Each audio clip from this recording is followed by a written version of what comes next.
Comme promis, je vous fais le test donc avec le fond de teint. Donc ça soit avec un tatouage qu'on peut camoufler ou bien même les taches de crayon. Donc je me suis amusée à faire des petites formes, des petits dessins sur mes joues. Donc on va avant toute chose commencer avec le fond de teint. Donc d'abord on le secoue avant d'utiliser comme ceci. Donc on va commencer avec mon tatouage que j'ai donc sur la main. Donc je vous montre, je mets une goutte comme ceci. Donc on en applique légèrement. Donc déjà, rien qu'en appliquant une première goutte, on se rend compte qu'il se camoufle assez facilement. Donc si vous souhaitez donc camoufler un peu plus, vous rajoutez une goutte, comme ceci. Et donc, passez un coup de pinceau.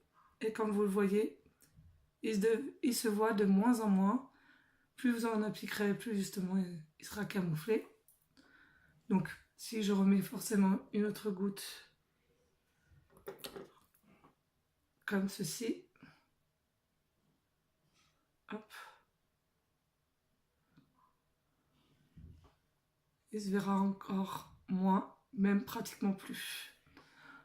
Ensuite, je voulais vous montrer comme test avec le fond de teint liquide, donc que je pouvais aussi camoufler donc du crayon comme ceci, à peine appliqué,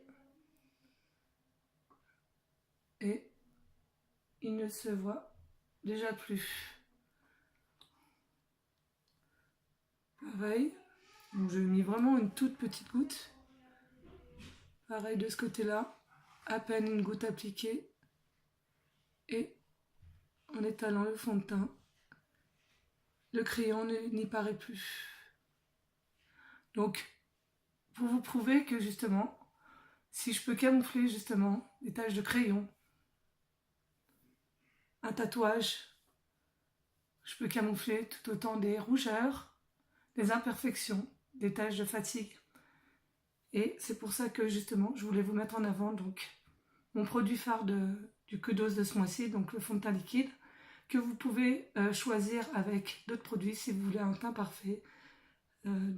Si vous êtes intéressé, n'hésitez pas. Voilà mon test et j'espère que ça vous a plu.